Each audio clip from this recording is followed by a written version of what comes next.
si hay una pandemia mundial se llama miedo. El miedo mata más gente que cualquier otra cosa en el planeta. Me decía mi madre, es que fíjate, lo has perdido todo. Yo decía, no, he perdido dinero y ladrillo y algunos amigos, pero tengo los riñones, tengo las piernas, tengo algo que es muy importante, es que el sueño que tengo es mucho más grande que el fracaso que he tenido, ¿no? El mejor de los negocios es una vida bien vivida. Me di cuenta que yo no estaba montando empresas desde el lugar correcto, por querer compartir, por querer ayudar. Realmente lo que había detrás era una necesidad de reconocimiento. De reconocimiento. Dije, qué bonito que ni el elogio te cambie, ni el insulto tampoco, ¿no? El tamaño de un problema lo determina el tamaño del observador que está mirando el problema. Entonces, qué hermoso cuando te llega un problema y dices, bueno, tengo un problema grande, mola. Quizás porque dejamos, a medida que vamos creciendo, vamos dejando de declarar cada vez más lo que quiero que me pase. Nos convertimos en eso que llamamos realistas, que no es otra cosa que un fracasado convencido de su mediocridad. Si somos el resultado de las historias que nos contamos, joder, yo quiero ser consciente de la historia que ando contándome. Alguien, más listo que yo, dijo hace mucho tiempo que cuando todo el mundo piensa lo mismo, no hay nadie pensando. La labor que tú haces es brutal, que tú generas este espacio para estar dando un mensaje que... Y si alguien está viendo esto es porque eligió quitar Netflix. Sí. Y esto es una maravilla, Emilia. Yo esto lo resumo en una frase. Si tus opiniones no te tienen en el lugar que te gustaría estar, tus opiniones no sirven, campeón.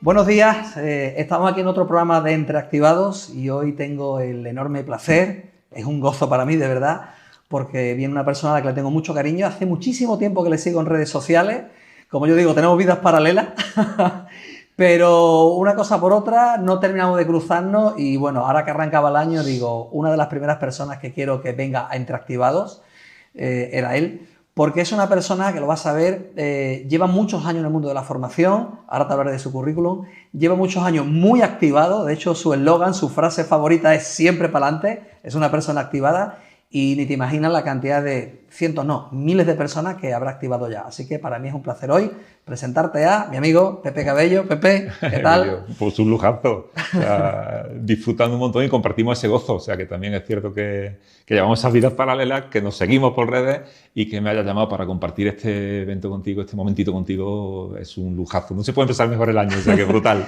Yo siempre digo que me estoy volviendo egoísta con este programa, porque sí, ¿no? estoy llamando a la gente que siempre he querido hablar con ella y por una cosa o por otra lo vas dejando y digo, no, pues ahora la excusa del programa. Es una buena excusa, ¿verdad? El programita. Así que nada, bueno Pepe, pues como le decía a las personas que nos siguen, que siguen este programa, tienes un currículum, te pedí que me mandaras un audio para contarme un poquito y me decías en el audio, mi currículum se puede resumir en vida laboral accidentada. Bueno, esto fue te lo comentaba, ¿no? Fue una vez una entrevista que me hicieron en Galicia y el periodista le llamó así. Pero es verdad, o sea, al final he experimentado muchas cosas en mi vida y eso es maravilloso como yo lo veo, ¿no? Hay gente que quizás le gusta otra cosa, ¿no? De repente meterse en una sola profesión y ser eso el resto de la vida. Mi padre siempre decía que era permíteme la expresión, un culillo mal asiento. Eso me decía a mí también. Que decimos por aquí, por el sur. Pero con el tiempo descubrí que hay palabras más hermosas, ¿no? Como emprender y cositas así, entonces, o experimentar. Entonces me fascina empezaste con tu padre como fontanero. Esa fue mi primera profesión. Tu primera profesión. Sí, señor. Y desde fontanero a ahora que eres coach, pero como yo digo, no coach de la nueva ola, que hay, ahora pegas una patada y salen coach. Tú te certificaste, además, creo que fuiste a Argentina a estudiar coaching. Sí, con coaching concretamente fue 2004, entre 2004 y 2006, hice un máster en coaching ontológico en Argentina y fue mi primer encuentro con el coaching. Fue aquí en España, fue un coach que vino de Argentina, lo escuché, me encantó lo que le escuché, hablé con él, me dijo, mira, mi escuela tiene un programa, está avalado por una de las universidades más fuertes de Buenos Aires, dije, bueno, pues para adelante, y para allí que me fui. Eran otros tiempos. Yo cuando alguien me dice ahora, ¿qué me quiero formar como coach? ¿Para qué desplazarme a Córdoba o a Sevilla? Ya. Digo, ay, la madre que parió, yo tengo que irme hasta Buenos Aires, ¿no? Me costó más los vuelos y las estancias que el propio máster. Pero sí, ese fue mi inicio en el coaching. No en la formación, pero sí en el coaching. Sí, en la formación no, porque yo recuerdo también que te escuché en el audio, que tú siempre has estado de alguna manera ligado al mundo del emprendimiento, porque no fuiste simplemente fontanero con tu padre, sino que muy jovencito empezaste ya a llevar tus propias obras, ya eras oficial y eso para mí es emprender. pero es que a partir de ahí conociste el mundo del desarrollo personal por una empresa tan bonita como Hanway, que a mí también me llegó un poquito cerca, bueno. Y estuve viviendo toda su formación, tiene un programa formativo impresionante. Y entonces siempre has estado ligado al emprendimiento y al desarrollo personal, o sea que no es que te hayas hecho coach y ahí hayas conocido ese mundo, mucho antes ya empezaste. No, para nada, por eso yo no tengo un momento, ¿no? Cuando alguien me pregunta, y tú me preguntabas cuál fue, esto me lo pregunta mucha gente, ¿cuál fue el momento en el que decidiste ser coach? No lo sé, o sea, lo sigo decidiendo cada día, es una decisión que sigo tomando día tras día, pero no hay un hito. Es cierto que hay momentos, ¿no? De repente, pues obvio que la educación que recibo por parte de mi padre en cuanto a la mentalidad de depender de uno mismo y no depender de que alguien te garantice un sueldo o algo así, pues al final uno hereda esa mentalidad, ¿no? Somos 4 hermanos, los 4 emprendedores. Entonces, al final uno está en el lugar donde se educó, eso es así, ¿no? Cuando decimos en qué posición de trabajo, o sea, los trabajos que tenemos, los negocios que tenemos son al final el resultado de la forma de pensar que tenemos. Eso es una realidad. Siempre. Y ese momento fue clave, pero hay otros momentos claves, ¿no? El momento donde un amigo mío se pone a emprender como autónomo y me dice, oh, es que lo que más me gusta de esto es que no madrugo. Aquello me puso los pelos de punta. Digo, esto es una maravilla, no tener que madrugar. Después mentira todo, pero había momentos así y tal, pero así un momento que dice de repente, ¡wow! Este es mi momento de dedicarme. No, ha sido muy progresivo, de irme encontrando con cosas, de descubrir que me gustaba hablar con la gente, de descubrir qué bonito es cuando le explicas algo a alguien, lo compartimos juntos y de repente el resultado que él esperaba o que esa persona estaba deseando empieza a ocurrir en su vida. Eso es brutal, o sea, eso no hay forma humana de poderlo explicar. Pegar de batacazo, porque una de las cosas que yo no sabía de ti, no la había visto por redes, era que habías montado una franquicia inmobiliaria en Córdoba, sí, y habías llegado a tener, no sé si eran 10, 12 oficinas. 8. 8 oficinas, pero de una inmobiliaria potente, que hoy en día sigue estando más que vigente. Y con yo empecé en el mundo inmobiliario con una franquicia. Tuvimos ahí hasta desarrollar 8 tiendas, 8 franquicias. Y en el año 2001 nos fuimos de esa franquicia y seguimos con las mismas 8 oficinas con una marca que sigue viviendo en Córdoba, una marca que se llama Gesfincor, que sigue viviendo en Córdoba, lleva mi hermano. Y tuvimos también, todo el boom inmobiliario lo vivimos ya con marca propia. Fue una locura, fue una maravilla. ¿Y aquel batacazo gordo que me comentabas, qué fue, con el mundo inmobiliario? Sí, inmobiliario. Sí, cuando llegó final del 2007, 2008, cuando llegó aquel testarazo que a algunos les pilló con las velas recogidas y fue brutal. Ojalá y me hubiera pillado con las velas recogidas. A mí también me dio fuerte. También te pegó de lleno y a mí me pegó con todas las velas desplegadas y con todo el capital fuera y con un montón de inmuebles comprados y con varias obras pequeñas comenzadas. Yo me dediqué en los últimos tiempos a la promoción de obra pequeña. Nunca fui un promotor de estos de muchas obras, de obras chiquitas, 6 viviendas, 9 viviendas, este tipo de cositas. Pero bueno, eso es un montón de dinero puesto a la vereda cuando depende de banco y depende de historia. La famosa llamada de el pagaré va a llegar de vuelta. No, siempre esa broma siempre la gasto. Digo, todo comenzó con una llamada de mi secretaria de se ha devuelto un pagaré. Ahí empezó una película que, en 6 meses, pues, lamiendo el suelo. Pero realmente, Emilio, fue muy hermoso. O sea, hoy mirado a la distancia, creo que somos capaces de contarnos otra historia, ¿no? Que al final aquí está la clave de todo. Y no lo digo ahora, no sé cuántos años después, lo dije muy poco tiempo después. O sea, tengo que elegir otra historia y esto es un máster de vida que necesitaba una dosis de humildad grande. Necesitaba saber a qué huele el suelo y necesitaba ganar lo que con el tiempo llamé autoridad moral para poderle explicar a la gente que la vida no va de tener éxito externo, que mola mucho, ¿no? A quien no le gusta tener, pero eso fue una elección de ser, no de tener. Yo te iba a preguntar ahora precisamente por cuál pudo ser, se sacan muchas lecciones, yo siempre digo que de esos tortazos donde más se aprende. No soy de los que venera tanto el fracaso, que estamos ahora que parece que no es que en Estados Unidos si no has fracasado no te contrata ninguna empresa. Yo me parece a mí que son cuentos chinos, entonces todo el mundo emprendemos para que nos vaya bien, sí. Pero sí es cierto que cuando ocurre un resultado distinto al que esperamos te lleva muchos aprendizajes. Si te tuvieras que quedar con un aprendizaje de aquel batacazo, ¿cuál sería? Buena pregunta. Un aprendizaje de aquel batacazo.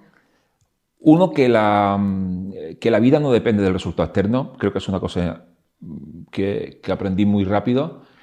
Y dos, que me ha costado más aprender, es saber elegir con quién vas compartiendo la vida. Creo que esto no lo aprendí ahí. Esto fue una lección más de un curso muy largo que sigo aprendiendo. De cómo cuando hay un aparente éxito aparecen relaciones que desaparecen luego y aquella gente de ¡mano! Y todas estas cosas pues, de repente desaparecen. Pero bueno, son lecciones interesantes, ¿no? De darte cuenta como al final la vida es demasiado simple en este tema, ¿no? Al final todo se simplifica a estar bien, a dormir por la noche a gusto, a estar en paz, a tener cierta armonía y quizás esa sea la gran lección, ¿no? Por un lado que todo lo externo es efímero y por otro lado, incluyendo las relaciones. Ahí lo podemos dejar en una sola lección. Quizás esa sea la gran lección. Yo te quería preguntar, porque no sé si tú tuviste esa sensación. Yo también tuve lo que ahí fuera se denomina éxito, de una grandísima carpintería, tenía además el segundo club de pádel más grande de Sevilla. Dinero no era un problema, casa en la playa, bla, bla, bla, bla. No te voy a decir que fuera llorando por los rincones, pero sí es cierto que luego, cuando encontré esa felicidad interior, esa paz interior, esa vocecita con el volumen muy bajito callada, me di cuenta de que en aquellos momentos en los que tenía tanto éxito exterior, no tenía mucho éxito interior, porque era acostarme diciendo, por fin se acabó el día, levantarme y decir, a ver qué marrón voy a tener esta mañana, a ver qué pagar me va a venir de vuelta, a ver qué carpintero me va a fallar. ¿Tú recuerdas también aquellos momentos de mucho éxito exterior como poca paz interior y poco éxito interior? ¿Sabes qué pasa? Que mi trabajo interno lo he tratado de acompañar siempre. Entonces, no es tanto eso. Siempre fui bastante consciente de que las cosas eran efímeras. Quizás no supe gestionar bien esa parte externa. Pero siempre traté de tener mis espacios interiores. No siempre lo hice bien, ni de broma. Pero no fue un descubrimiento posterior. Quiero decir, no fue que gracias a ese fracaso descubrí que lo importante era lo interno. No, son ya casi 30 años en este rollo del desarrollo personal, en esta historia, y he tenido la fortuna de tener maestros a mi alrededor maravillosos que me han ido recordando eso. Yo me acuerdo, fíjate que varias semanas después de aquella llamada de mi secretaria, el pagaré devuelto, yo estaba viviendo otra vez en casa de mis padres, con 38 años. O sea, yo me fui con 18 a la mili y no volví. Y con 38 volví. Y me acuerdo un día, yo en esa época fumaba, y fumando en el patio de la casa de mi madre, me decía mi madre, es que fíjate, lo has perdido todo. Yo decía, no, he perdido dinero, ladrillo y algunos amigos, pero tengo los riñones, tengo las piernas, tengo algo que es muy importante, es que el sueño que tengo es mucho más grande que el fracaso que he tenido, ¿no? Entonces, quizás de ahí nace ese palante de siempre, ¿no? Porque yo creo y yo sé que compartimos este concepto, ¿no? Cuando en la vida tienes un sueño que es más grande que todas las explicaciones que les puedas dar a los resultados externos, ¿no? Al final, si uno tira para adelante es porque tienes algo por lo que partirte la cara en la vida. Sí, yo te preguntaba eso porque yo no tuve esa suerte. Mi camino fue distinto. Yo no había leído nada de desarrollo personal, pero absolutamente nada, cero. Vamos, yo creo que me habría leído 2 libros en mi vida y eran novelas. Y cuando me pegué el batacazo gordo, que a mí la vida me paró en seco, me llegó un divorcio inesperado, varios pagarés devueltos inesperados, todo iba mal. Yo no tenía desarrollo personal. Yeah. Entonces no supe. Me ha gustado mucho cuando tú llegaste a ese momento, cómo lo gestionaste, cómo le decías a tu madre, no, he perdido el ladrillo, pero mira lo que tengo. Yo en aquel momento sí sentí que lo había perdido todo. O sea, yo para la vida, se me acaba la vida. Aquello me llevó a la depresión que me llevó, y gracias a aquella depresión me presentaron una persona que fue la primera vez que yo escuché en mi vida, tú puedes hacer lo que quieras en tu vida, cualquier sueño que tú tengas se puede conseguir. Digo, ¿este tío dónde ha salido? Y a partir de ahí me llegaron las herramientas que tú ya las llevabas integradas. Bueno, pues... Esto no significa que uno no lo pase mal, ni mucho menos. No quiero que suene que no, y lo pasa súper bien. No, como un puñetazo lo va a pasar bien. Pierdes inmuebles, pierdes muchas cosas y evidentemente esas cosas duelen. Pero de ahí a convertirlo en un sufrimiento, no. Claro. O sea, el punto es que las cosas duelen, pero no hay por qué sufrirlas. No, yo estoy seguro que si hubiese tenido herramientas, yo no hubiese llegado al punto donde llegué. ¿No? Yo me intenté quitar la vida en 2 ocasiones porque no sabía cómo salir de ahí. O sea, yo estaba todo el tiempo llorando y mirando para arriba, pero ¿por qué? ¿Y por qué? ¿Y por qué? ¿Quién me iba a mandar una respuesta? Pero era mi pregunta. Aquí tienes la respuesta ahora, ¿no? Claro, evidentemente, ¿no? Evidentemente, lo necesitaba. Yo lo necesitaba. Sí, totalmente. Bueno, Pero son tiempos bonitos. Cuando totalmente. miras todas esas cosas dices, qué bueno que me pasó eso, ¿no? Porque Cualquier bache. Yo no cambio sí, ningún bache. sí. Y estoy de acuerdo contigo en una cosa que has dicho antes, ¿no? Tampoco idealizo el fracaso como punto de aprendizaje. Creo que se aprende en los fracasos y en los éxitos. Cuando el compromiso es con el aprendizaje, que importa lo que te pase, ¿no? Uno aprende. El asunto es que quizás los fracasos, cuando somos más conscientes, que tenemos que aprender cosas. Pero cuando te va bien, es un momento también brutal para seguir aprendiendo. O sea, y hemos idealizado mucho eso, sí. Sí, últimamente se idealiza mucho el fracaso. Bueno, y de ahí a... No solo te has llevas ya 30 años con el coaching y tal, sino que eres autor. Voy a mostrar aquí estos libros, de estos dos libros que me has regalado. El patito surfista, que va como surfeando por la vida, ¿no? Ahí más o menos. Y La fuerza del coraje, que me encanta la portada de un león. Bueno, pues, ¿qué hay de ti dentro de estos libros? Cuéntame un poco. Yo creo que todo, Emilio. Al final, cuando uno escribe, yo creo que siempre escribe desde lo que experimentó, desde lo que vivió. Al final, casi todos los libros son autobiográficos. La fuerza del coraje es el libro número 7. Son ya 7, ya son 8 en realidad. Ah, bien. Cuando me has entregado estos dos, no te seguía tanto. Tú tienes ya 8 libros. Sí, ya son 8. Wow. Entonces, elegí estos dos para ti. Porque creo que te van a gustar mucho. Este de Ale, el patito surfista, mi mujer dice que es el que más le gusta. Yo ya te seguía cuando publicaste pero ¿qué hará? ¿2, 3 años? No, ese es un poquito más allá. ¿Cuánto tiempo? Porque yo te seguía con este libro. Pues, igual tiene ya como 5 o 6 añitos ese libro. 5 o 6 añiñitos. Sí. Pues aquí ya te seguía yo. Fíjate. Este se llama Nuevecito. Este surgió durante los primeros días de encierro.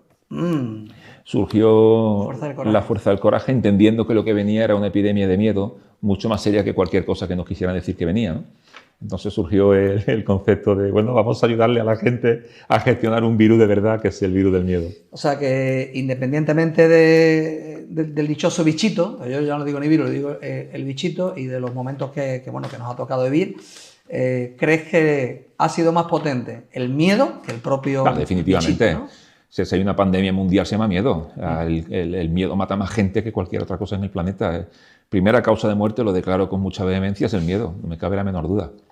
Seguro. Así que todo lo que podamos aportar para gestionarlo de la forma más funcional, ¿no? Entendiendo que no lo vamos a eliminar, que es una emoción necesaria y buena, pero sabiéndolo manejar como todo la vida, ¿no? Todo es bueno sabiéndolo manejar. Y el miedo sanísimo cuando sabemos tenerlo como aliado. ¿Qué es para ti vivir desde el miedo? Porque hay claro una cosa, o sea, ese eslogan tuyo, esa frase que te define de siempre para adelante, nada más que hay que ver tu currículum para darte cuenta que incluso los peores momentos eran siempre para adelante, eso es lo contrario a vivir en el miedo, ¿no? ¿Qué es para ti vivir en el miedo? ¿Qué significa? Bueno, uno puede tirar, te he escuchado sobre la marxismo, ha venido una respuesta muy rápida, ¿no? A veces el pa'lante puede ser desde el miedo también, pero bueno, sí. Ha surgido así como muy... Pero, ¿qué es vivir en el miedo? Bueno, vivir desde la irracionalidad, o sea, vivir poseído por un demonio llamado miedo y no ser tú, ¿no? Te libera de ti, te libera te atrapa, ¿no? Te posee, te aleja de lo que eres. Quizás esa sea la expresión que más me... Te aleja de tu esencia. Te aleja de ti, sí. Al final, mi libro favorito dice que el perfecto amor echa fuera todo temor. Entonces, esta frase me muestra que lo que somos realmente es amor por naturaleza y lo contrario al amor no es el odio, como esto ya lo sabemos a estas alturas, es el miedo. Entonces, nos aleja de lo que somos. Yo siempre digo que para mí hay 2 fuerzas en el universo, solo hay 2 y de ellas emanan el resto. Para mí está el amor, que es lo que somos, y el miedo. De hecho, un niño pequeño, cuando nacemos, no tenemos miedo. Cuando nacemos es siempre para adelante. Siempre para adelante. No Cuando nacemos es me caigo y yo voy a seguir intentándolo, no le tengo miedo a nada. Es luego cuando nos hacemos adultos, se lo voy a con la palabrita, cuando empezamos a manejar el ruidito de la cabeza, cuando nace el ego, sí. Es cuando nos alejamos de nuestra esencia y empezamos a vivir desde el miedo, que es vivir en las preocupaciones. O sea, un emprendedor con miedo es un emprendedor sufriendo. Una persona que vive en pareja con miedo es una persona con celos o con miedo a que aquello se vaya a acabar, ¿no? O sea, vivir en el miedo al final es vivir en el sufrimiento. Sí, totalmente. En el sufrimiento, en la agonía, en el estrés, en la ansiedad, en la desconfianza, en el odio, en el rencor, en todas esas emociones que tienen su función, pero que si vivimos desde ahí y permitimos que todo eso crezca, al final no solamente vamos a sufrir, vas a enfermar. Y creo que todos los que hemos pasado también por esos momentos, o sea, no te estoy hablando que mi vida no ha sido una vida llena de amor, o sea, ha sido una vida llena de, pues una vida de lo más normal, momentos de amor y momentos de miedo. Yo te decía antes cuando llegaste, ¿no? Y estábamos hablando del agua y todo esto, y te decía que la cantidad de dolores que tenía yo, o sea, yo creía que tener artrosis era algo normal porque la había tenido mi madre, la había tenido mi abuela. Sí, con esa herencia mental, ¿no? Claro, además cuando me dice el médico, ¿tiene usted condromalacia grado 4? Digo, claro, normal, condromalacia, pues esto es lo que toca, ¿no? Pero más allá de que haya cambiado mi alimentación, la hidratación, ya sabes que el agua que bebo es agua especial. Pero más allá, lo que sí me he dado cuenta que cambia mucho ha sido la calidad de mis pensamientos. O sea, no es lo mismo acostarte cada noche diciendo, vaya mierda de día, por fin se acabó, levantarte cada mañana preparándote para lo peor, claro, mantienes a tu organismo todo el tiempo en defensa y ahí estás generando cortisol, la adrenalina y todas esas sustancias negativas para nuestro cuerpo. Sin embargo, cuando estás en tu esencia, estás segregando el cuarteto de la felicidad, la dopamina, la endorfina, la serotonina. Cuando en los peores momentos, en esos momentos que llegó el primer confinamiento, que tú te diste cuenta, de hecho escribiste ese libro, y te diste cuenta de que había una epidemia que era miedo, ¿qué has podido ver en las personas que te piden ayuda, que te llaman, que van a tu empresa? ¿Qué has podido ver en esos momentos de confinamiento? Bueno, y después con las noticias que nos han ido metiendo en el cuerpo, ¿no? Sí, que seguirán. Y seguirán, sí. Porque bueno, desgraciadamente con el miedo se manipula. Sí. El miedo y la ignorancia son las dos grandes armas de guerra del siglo XXI, el miedo y la ignorancia. Mantenga un pueblo asustado e ignorante y dile que salten y te preguntarán a qué altura. O sea que este es el punto. Entonces, ¿qué están pidiéndome? Pues justo eso, ¿no? Justo ahora mismo estoy haciendo muchos programas en empresas sobre gestión del miedo. Lo que antes más hacía, que era precisamente entrenar en ventas y qué sé yo, todas estas cosas que siempre me gustaron mucho, hoy más este tema de gestión del miedo se ha convertido en lo más solicitado. Y sobre todo, fíjate, quizás también este tiempo ha despertado a mucha gente algo que desde hace años también desperté porque tuve despertadores alrededor, ¿no? Que me dijeron, que es eso que también he vivido de forma personal, de que el éxito de una pyme o el éxito profesional o de un trabajo no puede ser a costa del fracaso personal. Quizás estas sean las dos cosas que me estoy haciendo en este momento, ¿no? Programa de inteligencia emocional para empresas y sobre todo eso, ¿no? Ayudar a pymes y a personas que quieren emprender a que construyan negocios que le den lo que habitualmente el negocio te quita, ¿no? Que es la propia vida, ¿no? Siempre lo digo, no hay negocio ni trabajo en la vida que se merezcan como factura una familia, una salud o una vida. Entonces, ahí estamos a tope. Ya se nos cae algo. Claro, es que hemos dicho una frase muy potente y ahora de repente te voy a caber por ahí. Pero, y a nivel particular, porque yo te he visto, o sea, una de tus áreas de trabajo es el mundo empresa, sí. Pero yo luego te he visto dando formación en colegios, en institutos, a chavales jóvenes. ¿Qué claves le compartes tú a las personas y le podrías compartir a las personas que ven este programa que les puedan ayudar un poquito con el miedo? No digo a vencer el miedo porque yo creo que no se le vence, yo creo que se sobrelleva, yo creo que se le habla, pero ¿tú qué claves les compartes a las personas? Mira, cuando hablamos de cómo gestionar el miedo, podemos entrar en un mundo de constructos filosóficos maravillosos donde pues, nos perdemos y decimos, pues qué bonito, ¿no? Qué bien habla del miedo. Pero al final el miedo, yo le llamo, de hecho en el libro le llamo virus del miedo, de manera súper intencional, porque de la misma forma en que se trabaja con un virus real, se trabaja con un virus de miedo, ¿no? Con lo que llamo el virus del miedo, de la misma forma. Entonces lo que he hecho ha sido desarrollar tres conceptos. Uno, estrategia defensiva de cómo protegerme de ese virus llamado miedo. ¿Cómo desarrolla tu sistema inmunológico contra el miedo? Absolutamente. De hecho, hay una parte importante que es vacúnate contra el miedo.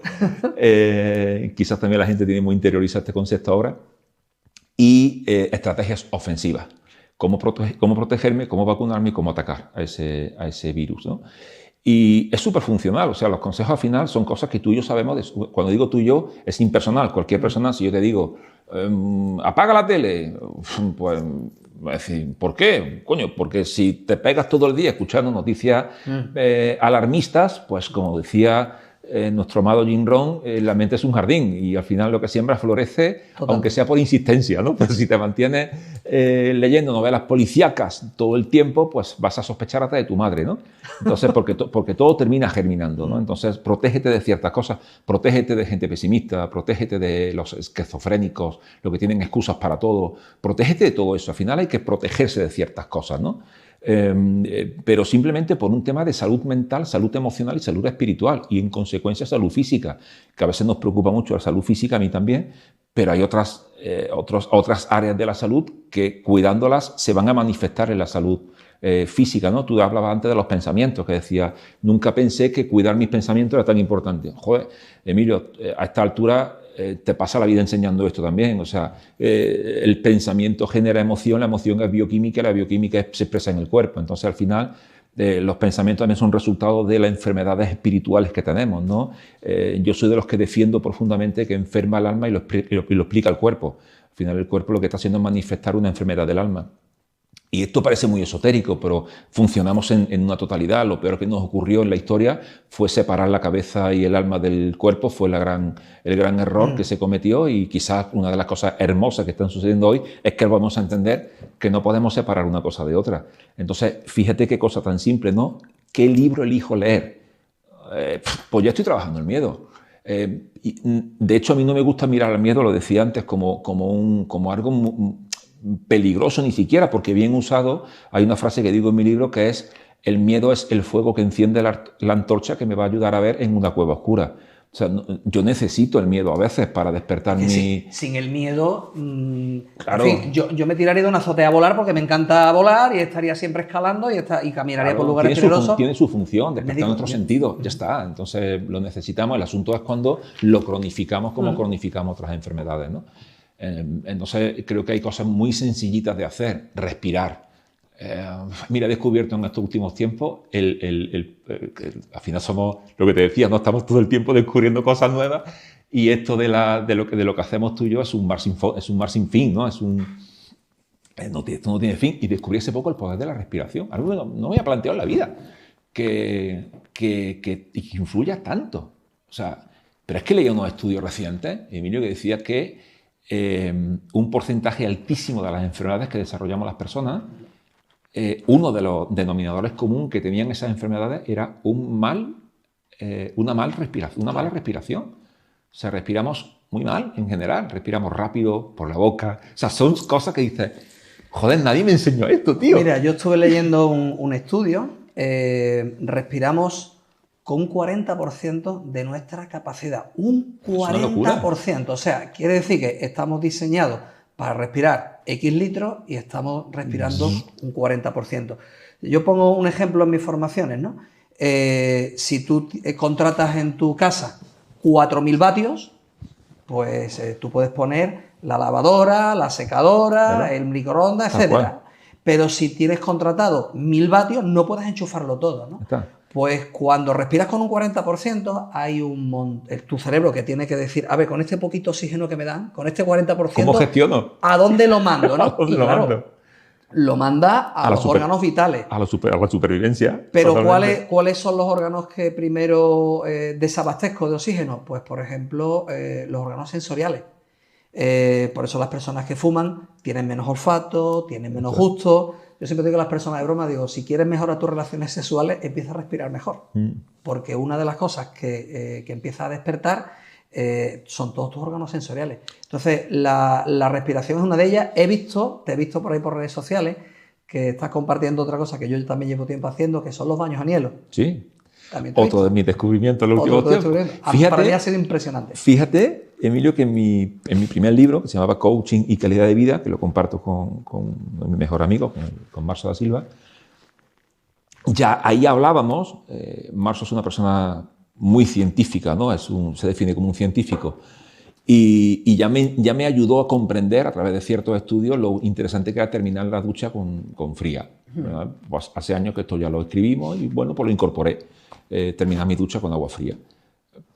Pero esto que acabamos... Para mí es un descubrimiento también súper reciente a raíz de una tarjeta amarilla que me saca la vida.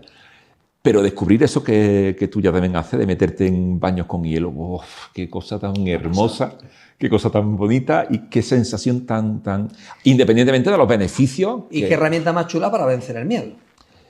Claro, definitivamente, ¿no? Y para hacerte cargo de ti, para autoliderar, ¿no? Para decir, como dice Robin, ¿no? Dice, sí, lo primero que hago es meterme en hielo por la mañana, en agua fría, estoy diciendo a mi cuerpo, aquí mando yo, o sea... Yo siempre digo que cuando un hipermultimillonario como es Tony Robbins, no solo económicamente, sino a nivel de crecimiento personal... Me encantó el vídeo que hiciste el otro día, por cierto, de Robbins. El de Robbins, ¿no? Sí, sí ahí dando caña en TikTok. Sí. Pero fíjate, ¿no? No sé si... A mí siempre me gusta leer las personas que piensan lo contrario. Y había un montón de gente que se me echó encima diciendo, un vendehumo. Digo, pero ¿le conoces? No. Y si no le conoces, ¿cómo me puedes decir que es un vendehumo? Bueno.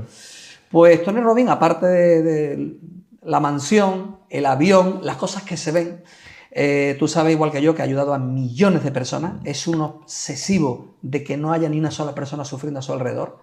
Tiene la segunda ONG más grande de Estados Unidos, es impresionante. Y una de las cosas que me llamó la atención, digo, ¿por qué este tío cada mañana lo primero que hace es respirar durante 30 minutos de manera consciente, y además la misma respiración que hacemos tú y yo, la de Wim Hof, y lo segundo que hace es meterse en una piscina helada? Este tío es masoquista. Yo digo, si este tío lo hace, algún beneficio tiene que tener. Algo tiene que tener, bueno.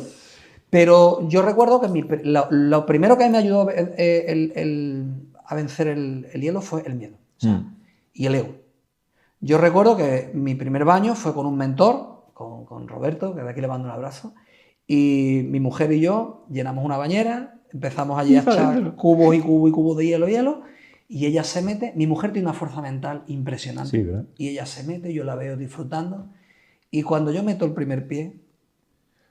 Sí, ya no me puedo echar atrás, ¿no? Y yo decía, digo, a ver, si mi mujer se ha metido, yo me tengo que meter, y no había manera, y era porque estaba en el ego. No estaba en el lugar correcto. Estaba como... sí, bueno, mi mujer sí lo sabe esto, pero muchos seguidores míos no lo saben, ¿no? Pero era una guerra contra... Si mi mujer lo ha hecho, yo también lo tengo que hacer. Desde ahí no. Cuando respiré, cuando mi amigo Roberto me llevó hacia adentro, cuando le hice las preguntas correctas al hielo y me metí, aquello fue una paz. Es increíble. Es impresionante. Sí. ¿Qué es lo que a ti más te aporta el hielo? ¿A nivel físico o a nivel mental? Bueno, a nivel físico lo estoy usando para temas de inflamación crónica que vengo trabajando, un principio de artrosis que vengo también trabajando y unos problemas de inflamación crónica. Eso a nivel físico. Cuando termino de entrenar, que suelo hacerlo a diario, o mi ducha de fría o mi baño de hielo para mí es fundamental a nivel físico. A nivel mental me genera mucha fuerza en ese sentido, ¿no? Como tú dices, ¿no? Mucho ganarle a la comodidad, ¿no? Hay un principio ayurvédico que dice, que es maravilloso, que dice que vidas cómodas, cuerpos débiles. Totalmente. Y es algo en lo que estoy experimentando mucho últimamente, ¿no? ¿Cómo puedo incomodar más a mi cuerpo, ¿no? ¿Cómo puedo incomodarlo de manera que se pueda hacer un poco más fuerte, ¿no? Quizá aquello de que lo que no te mata te hace más fuerte, igual tenía razón otras abuelas, ¿no? Y fíjate, me he tenido que enfrentar un montón de rollo de pero estás loco y te vas a resfriar y es malo para el artículo. Y digo, coño, yo todo lo que leo a nivel científico es todo lo contrario, ¿no? No hay manera de que te resfríes. No, todo lo contrario. Te refuerza el sistema inmunológico, produce células NK, es bueno para la articulación, es bueno para la caída del pelo, es bueno para un montón de cosas. Lo he descubierto demasiado tarde. Ojalá no lo hubiera descubierto con 20 años, pero con 50 y pico no está mal haberlo descubierto. Creo que es una maravilla como tantas otras, ¿no? Creo que es un coayudante más a hacernos cargo de al final de lo principal que tenemos que hacer, que es aprender a gestionar nuestra propia vida. Totalmente. No hay mayor negocio que una vida bien vivida y autoliderarse y mandarte y empezar a cambiar cosas que sabes que te están fastidiando. Y esto es un paso brutal, decir lo que tú has dicho, le gano. O sea, me levanto por la mañana y le gano. Esta mañana tempranito, antes de salir aquí para Sevilla, pues salirte a la terraza. Yo tengo una ducha en mi terraza. Hace años que renuncié al agua caliente. Hace 2 años. Sí, 2 años ahora, ¿no? Que ya renuncié al agua caliente. Y eventualmente lo hago, ¿eh? Llego una noche de viaje cansado y un bañito, una duchita calentita para irte a la cama. Lo hago, me gusta mucho. Pero esta mañana, que hacía un frío tremendo tempranito, y salir a la terraza con mi ducha y allí tengo mi jabón y todo. Y es maravilloso. O sea, yo digo, cualquiera que me estuviera viendo diría que está como una puñetera cabra. Y sí, lo estoy. Mira, yo tengo una familia de embajadores que son personas que han estado en alguna formación conmigo y y han recibido tanto bueno, que quieren compartirlo en su entorno. Y hacemos varios retiros al año, ¿no? Y siempre le doy algún tema concreto. Hicimos un retiro que fue el retiro de la incomodidad consciente. ¡Qué maravilla! Donde, claro, durmieron en el suelo, en saco de dormir, tenían que hacerse la comida, tenían que fregar los cacharros, tenían que ducharse con agua fría en Galicia, o sea que la cosa estaba interesante. Tenían que caminar sobre cristales, nos bañamos en el río Miño, aquello fue una pasada, en pleno invierno, fue precioso. Y bueno, al acabar, o sea, siempre compartes un poquito cómo ha ido, y decía, no me había dado cuenta de lo cómoda que había conseguido crear una vida. Y claro, al final un poquito lo que buscamos, ¿no? Vamos a crear una vida cómoda, pero es que una vez que la hemos creado, como te quedes ahí y no te sigas poniendo a prueba, Tony Robbins dice, ¿no?, que todo lo que no crece, por definición decrece, todo lo que no crece acaba muriendo. No somos seres estáticos. Totalmente. Me quedo, has dicho una frase que te la quiero comprar, la quiero remarcar, que es un negocio como es lo de la vida. Repítela esa frase. ¿Cómo es? ¿Cómo dice? La que ha dicho de una vida bien vivida es el mayor de los negocios. Ah, sí, que el mejor negocio es una vida bien vivida, ¿no? El mejor de los negocios es una vida bien vivida. Y creo que ahí está la clave de todo. La clave está en ser consciente de eso e ir rescatándote. Yo creo que este es el gran reto, ¿no? Llevamos demasiados siglos pensando que las conquistas son externas, conquistando países y jodiendo la vida al que está al lado, y todavía a esta altura, ¿no? Hay vecinos que le quieren joder la vida al otro y conquistando historias y tal. De hecho, pensamos hasta cuando hablamos de competir en el mercado, seguimos pensando en conquistar cosas hacia afuera, y creo que esa frase viene mucho a resumir ese concepto de que quizás las siguientes conquistas toca hacerlas para adentro, ¿no? Empezar a poner picas en otras montañas que están por el interior, a descubrir mares que están dentro, a descubrir rincones hermosos. A mí me gusta mucho escribir artículos divulgativos, tengo un mogollón, unos 700 artículos, 500 y pico de ellos publicados ya. Y hay uno que iba en torno a ese concepto de viajar por el interior, ¿no? De descubrir monumentos internos, que a veces, ay, mira qué monumento y tal, y mira qué playa, y está hermoso, ¿no? A todo el mundo, a los que nos gusta viajar, eso nos gusta mucho. Pero hay rincones interiores que creo que son maravillosos de irlos descubriendo, ¿no? Hacer viajes por dentro, ¿no? Pepe, y ahora que dices eso, ¿por qué nos cuesta tanto mirar hacia adentro? ¿Por qué la mayoría de personas, toda la competición y todo el viaje es exterior? ¿Qué nos asusta o por qué no miramos tanto hacia adentro? Bueno, que al final son dos cosas clave, pero es una opinión personal. Una, el miedo, y dos, educación. O sea, creo que... ¿No nos enseñan? No. Cuando tuviste tú y yo compartimos quintas más o menos. O sea que... Sí. Yo lo más parecido que recuerdo de que me miraran por dentro cuando era pequeño en el cole fue un coeficiente de inteligencia emocional y di tonto, o sea que el resultado fue brutal. Entonces eso fue lo más interior que me hicieron en el cole, un coeficiente de inteligencia, de coeficiente intelectual. O sea, no miramos hacia adentro porque no nos enseñan y porque nos da miedo. Y porque nos da miedo, o sea, miedo a descubrir quién eres, miedo a que no te guste lo que de verdad eres, miedo o incluso miedo a que no encuentres la razón y el propósito por el que estás aquí. Yo creo que hay muchas cosas que evadimos y buscamos cosas fuera para no enfrentarnos a lo verdadero. A quién eres, qué haces aquí, para qué has venido y que no eres un accidente, que aquí estás por una razón muy fuerte, muy poderosa. Y descubrir esa razón y ese propósito, porque es el gran secreto de la vida. O sea, ni siquiera la felicidad, es encontrar tu propósito. Lo que pasa, Pepe, que yo creo que te pegas toda la vida construyendo personajes, porque el primer personaje... Yo ahora mismo que tengo la suerte de tener una niña con 1 añito y medio, ya la he visto que está todo el tiempo haciendo lo que tenga que hacer para que tú le prestes atención, para caerte bien, porque ya sabes, claro, esto es innato, ¿no?, en el ser humano, ¿no? Si le caigo bien a mis papás, la comida está garantizada, el techo está garantizado. Entonces, ella ya crea su propio personaje, que es la Luna graciosa, la Luna simpática, la Luna que baila. Luna se llama mi hija. Pero luego creamos un personaje para encajar con nuestros compañeros, para encajar en el colegio y en el instituto, para encajar en el trabajo, ya no te digo el personaje que creamos para ligar. Entonces, mirar hacia adentro, Pepe, de alguna manera significa mandar a la mierda a ese personaje. Bueno, tú piensas que todo lo que hacemos, incluyendo Luna, incluyendo a ti, y a su mamá y a mí, y a toda la gente, todo lo que hacemos es básicamente por 2 razones, para pedir amor o para darlo. es lo que estamos buscando todo el tiempo. Entonces, cuando no nos enseñan a eso, lo hacemos desde la oposición, que es el miedo. Entonces, si todo lo que hacemos es para buscar amor o para darlo, y nos enseñan a eso, ostras, empezamos a, lo que tú bien has dicho, empezamos a desarrollar máscaras, personajes que nos ayuden a rogarlo, a pedirlo de alguna forma, y hay gente que se pasa la vida entera con un rol imagínate que has mencionado que a Luna le gusta el baile, ¿no? Pues fíjate si descubre que sus papás le aman a través del baile, ¿no? Pues igual tienes una super bailarina dentro de un tiempo, pero va a seguir buscando ese reconocimiento de la gente y tal, ¿no? Hasta que entienda que si lo hacemos sin la necesidad de que mi papá me ame, que lo vamos a necesitar, o sea, no estoy diciendo que no, que papá, todo lo contrario, pero fíjate qué potente, ¿no? De repente que seamos conscientes que todo lo que hacemos es simplemente por eso, ¿no? Por buscar amor y por darlo, ¿no? Que también son cosas que uno cuando se va autodescubriendo en estas cosas dice, qué maravilla y qué torpe fui en aquel momento, ¿no? Que lo que estaba haciendo era por pedir amor. Yo te puedo decir que pero montamos hasta negocios para eso, ¿eh?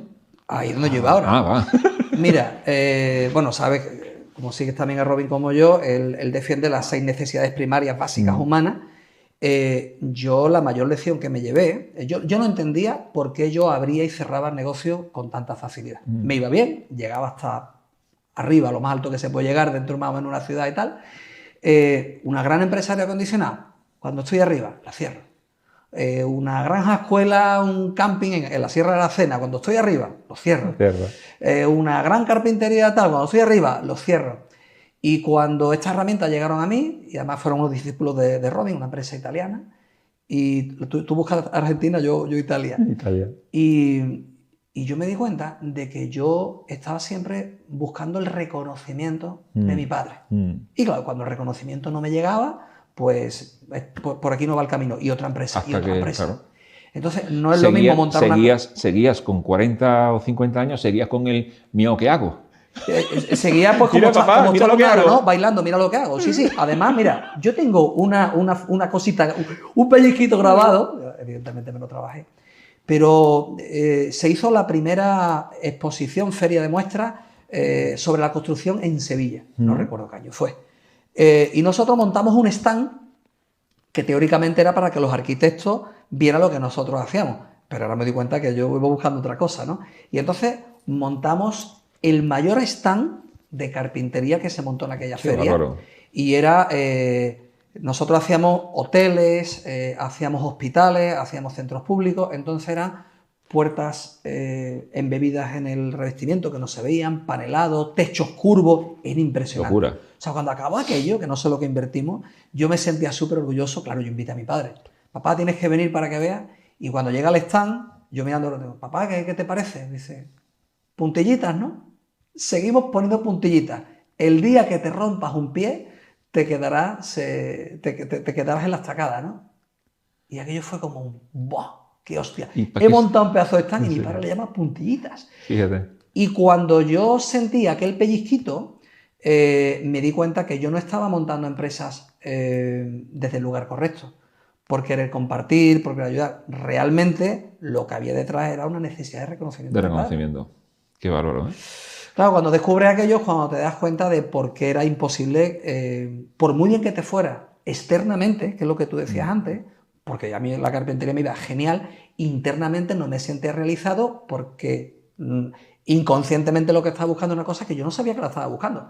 Claro, esa fue la primera bofetada. Claro, cuando lo descubres... Cuando llega el desarrollo de personas, no, tú no montas esto para que te vaya bien, tú montas esto porque estás buscando reconocimiento. Como no te llega, no te sientes bien. ¡Bom! ¡Hostia! ¡Bingo! Total. Pero qué hermoso irlo descubriendo, ¿no? Sí. Y te dando cuenta de todo eso, irlo trabajando y te dando cuenta que esa puerta te abre otra y te abre otra y así vamos evolucionando y creciendo. Y lo que tú decías era sobre Luna, ¿no? Evidentemente, ahora en el mundo en el que tú y yo nos movemos, recibes mucho reconocimiento, es inevitable porque te subes a un escenario, la gente te aplaude o escribes un libro y las críticas y bla, bla, bla. Pero ahora como que eso no importa, ¿no? Eso es el extra que te llevas, pero no lo haces por eso. Y entonces sí te llena mucho más y cuando llega el reconocimiento es como, pues, vale, gracias, pero... Sí.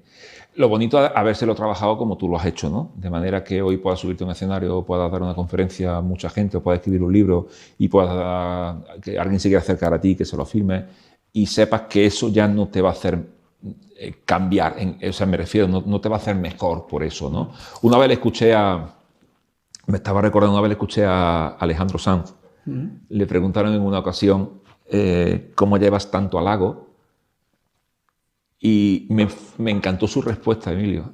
Dijo, lo llevo exactamente igual que los insultos. Me dan igual, porque ya sé quién soy. Y eso me pareció maravilloso. Dije, qué bonito que ni el elogio te cambie, ni el insulto tampoco, ¿no?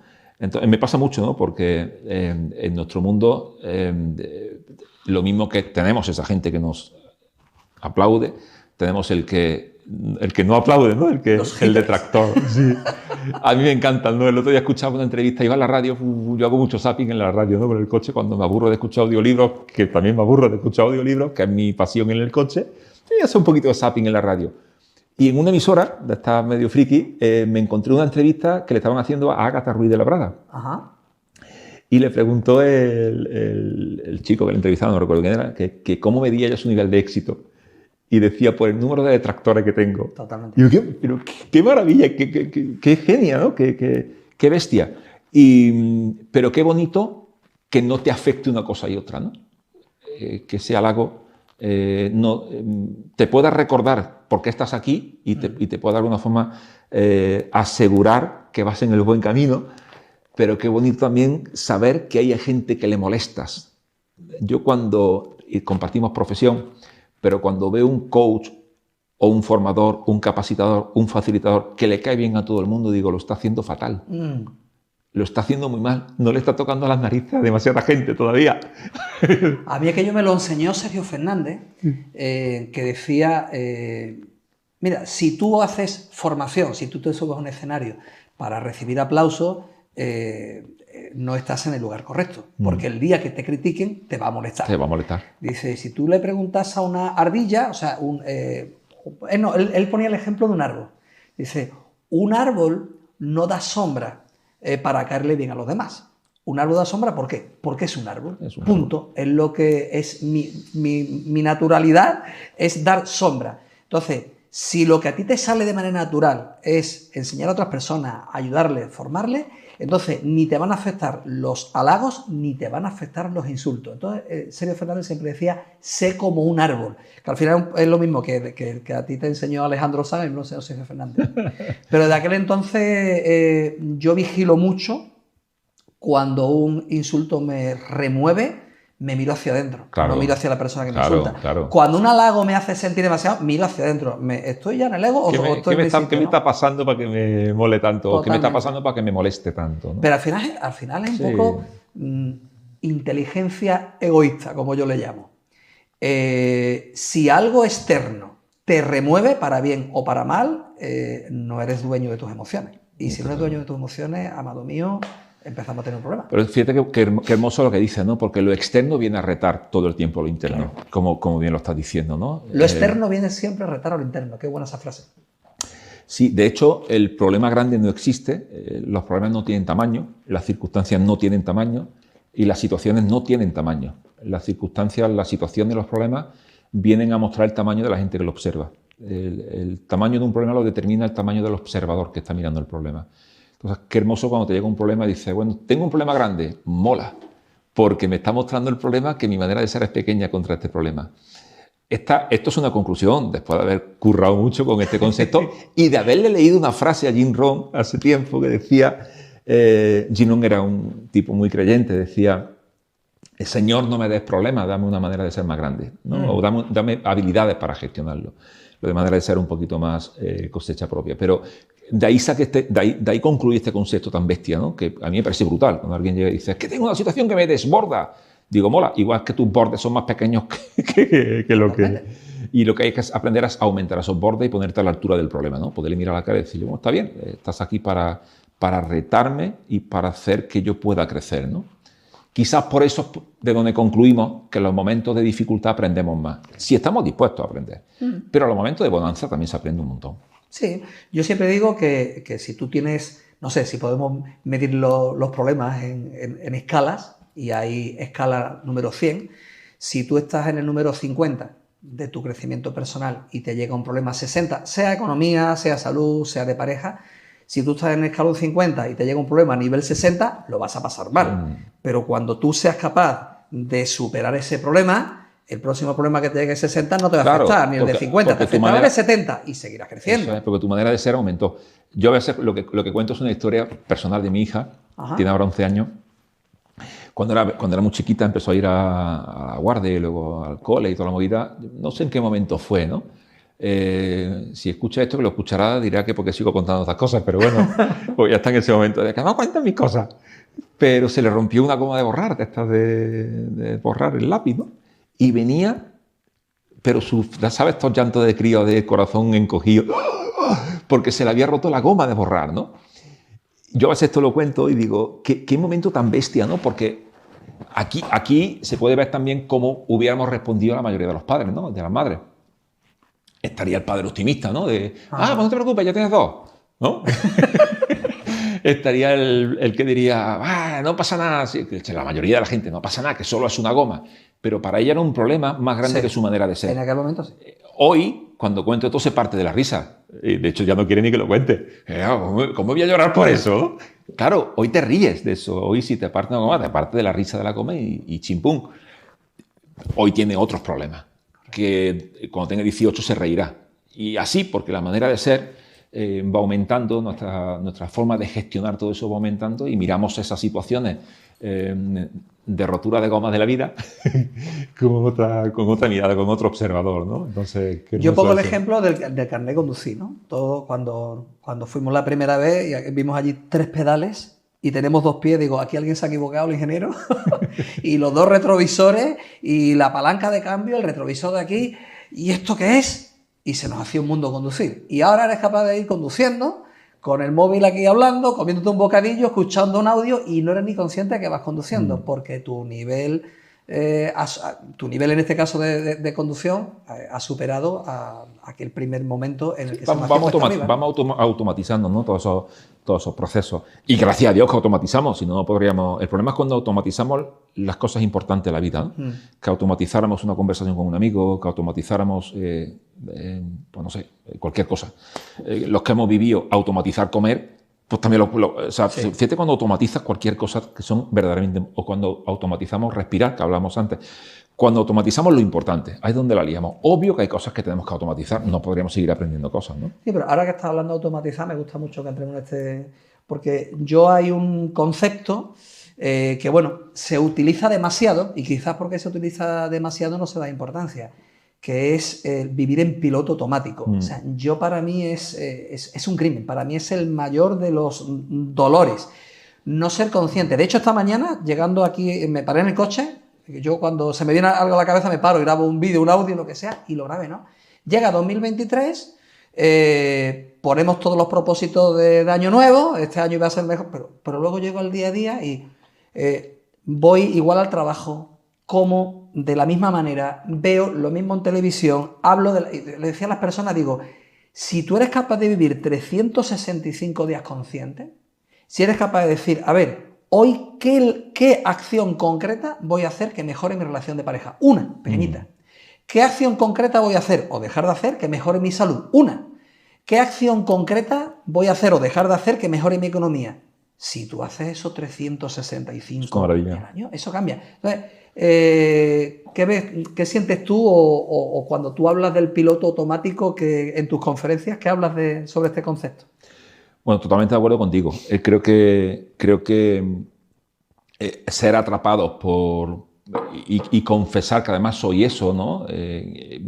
Creo que eso, efectivamente, estoy de acuerdo contigo, que es un crimen de alguna forma, ¿no? Es matar la posibilidad de poder crecer. Yo creo, te voy a decir 3 cosas en esta línea, ¿no? Creo, primero, que efectivamente, qué guay sería que todos los días dedicáramos un tiempo, como el 31 de diciembre, a esa declaración de intenciones, de declarar, pues, qué quiero que me pase. Tenía un amigo en Argentina, tenía y tengo, lo que pasa es que no nos vemos a menudo porque no está en Argentina, pero cada vez que nos vemos, en lugar de preguntarnos qué tal, cómo es, qué tal, qué pasa, ¿no? Él hizo mucha gracia cuando llegó a España y escuchó que nos preguntamos, ¿qué pasa? ¿No? Sí, ¿qué pasa? ¿No? Nos lo preguntamos mucho, ¿no? Decimos, Emilio, ¿qué tal? ¿Qué pasa? ¿Cómo va todo? Entonces, de repente cambiamos la pregunta y empezamos a preguntarnos entre nosotros qué quieres que te pase. Qué bueno. ¿Qué quieres que te pase? Hey, ¿qué tal? ¿Cómo estás? ¿Qué quieres que te pase? Y me pareció brutal, ¿no? Poder jugar ese cambio en la pregunta de qué quieres que te pase. Con lo cual, qué bonito sería poder tener todos los días ese momento de brindar, de ver qué me pasó y qué quiero que me pase. La mayoría de la gente vive en el que me está pasando. Entonces, esto es lo que automatizamos realmente y repetimos constantemente, quizás porque dejamos, a medida que vamos creciendo, vamos dejando de declarar cada vez más lo que quiero que me pase. Nos convertimos en eso que llamamos realistas, que no es otra cosa que un fracasado convencido de su mediocridad. Qué buena esa frase. Con lo cual creo que eso sería un buen punto, ¿no? Y aquí hay miles de herramientas para todos los días dedicar, no hace falta tanto, ¿no? Para ver qué quiero que me pase. Por otro lado, creo que una vez que declaramos lo que queremos que nos pase, esto que tú haces de repente de pararte varias veces al día, creo que si tuviéramos varios momentos al día que nos recuerden traernos al momento, creo que sería espectacular. Antiguamente, en los monasterios había la figura del monje de la campana. En los monasterios católicos y en los budistas. En algunos monasterios católicos creo que sigue existiendo, en los budistas sí sé que sigue existiendo. Es un monje que lleva una campana encima, una campanita, y eventualmente durante el día pues toca la campana. No lleva un reloj, con lo cual pues, no lleva control, simplemente toca una campana. Y el sentido de la campana en los dos monasterios era el mismo. En los monasterios budistas el sentido era frenar y respirar para ser consciente del momento. Párate de lo que estás haciendo. Y en los monasterios, sí, y en los monasterios católicos, antiguamente la campana era para que todos dieran también un paso atrás y de alguna forma fueran conscientes también de si estaban, ellos decían, en la presencia de Dios, haciendo lo que estaban haciendo, ¿no? Me parece brutal, ¿no? Estoy pegando patatas, pero estoy ahí. O sea, ¿sabes esto de que una vez le preguntaron a un maestro Zen, maestro Zen, ¿qué es la iluminación? No, ellos creen en distintos niveles de iluminación, tú sabes.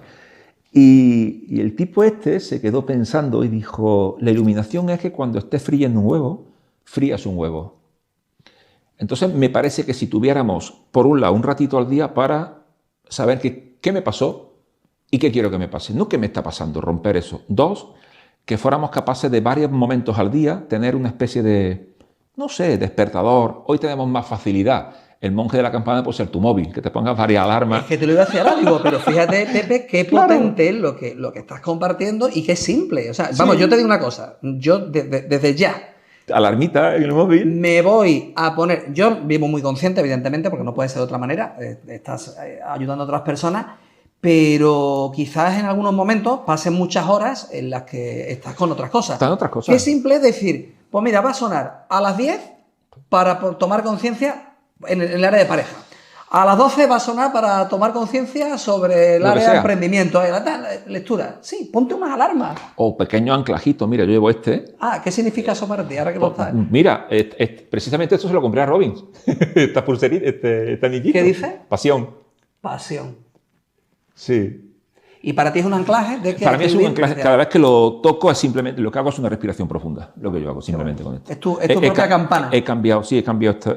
Para mí esto es de respirar profundo y traerme aquí, ¿no? De vez en cuando, seguramente si luego vemos el vídeo, me lo he tocado varias veces, Qué bueno. pero lo hago mucho, ya súper inconsciente, pero cuando lo toco lo tengo súper anclado, que me tomo un poquito de conciencia del momento que estamos viviendo. Y eso me lleva al tercer punto. Csikszentmihalyi, que no sé si lo he dicho bien, pero... ¿Se entiende?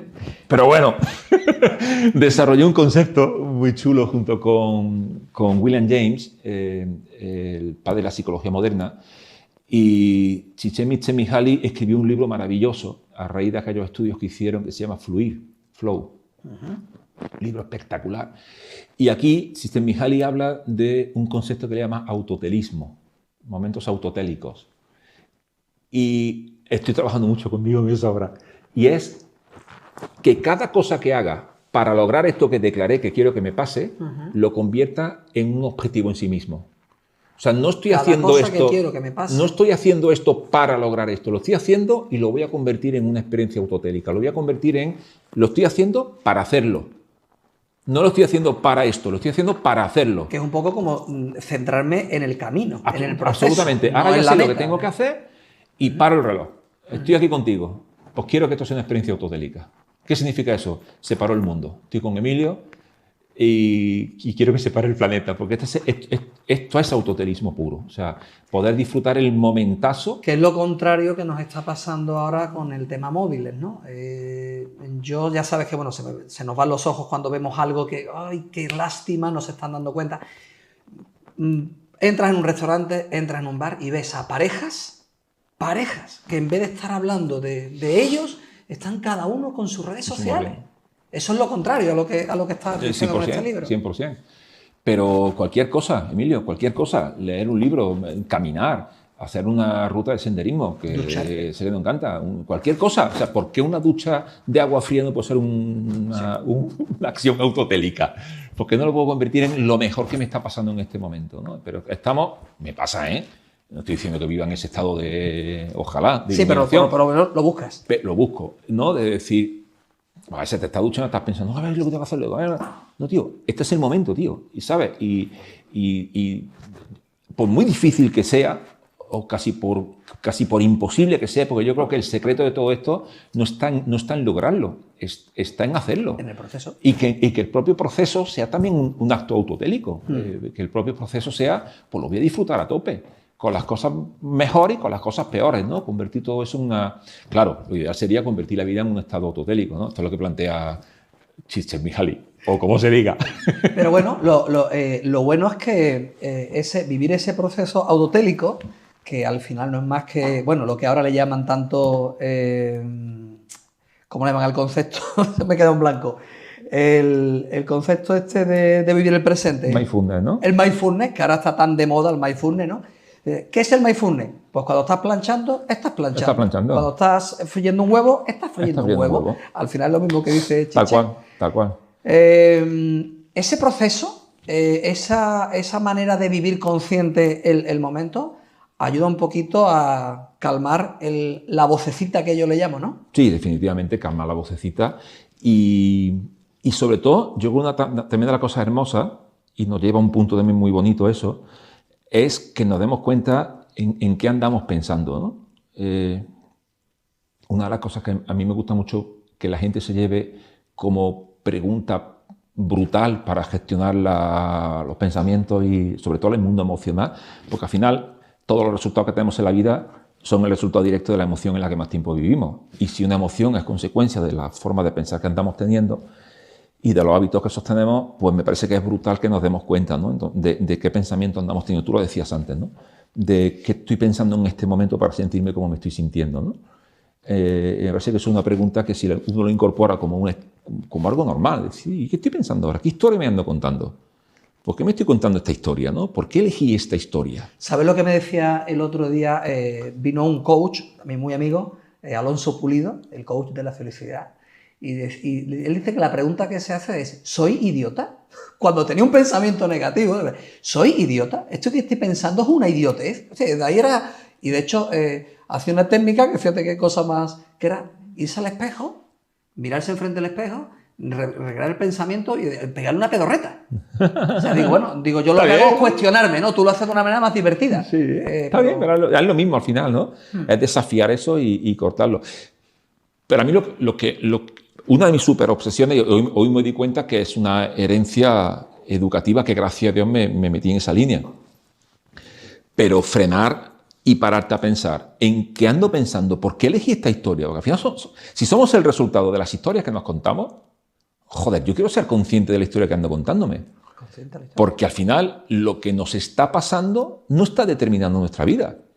Lo determina la historia que me cuento, todo eso que me está pasando. Esa es otra frase, Pepe, que creo que de tanto usarla, como la canción de Rocío Jurado, de tanto usarla no se le está prestando atención. Definitivamente. No es nunca, jamás lo que nos pasa. Y mira que yo pongo ejemplo heavy. Yo he tenido la suerte, aunque pueda parecer duro decirlo, de trabajar, de poder ayudar a dos madres que tuvieron la desgracia de que se le muriese un hijo.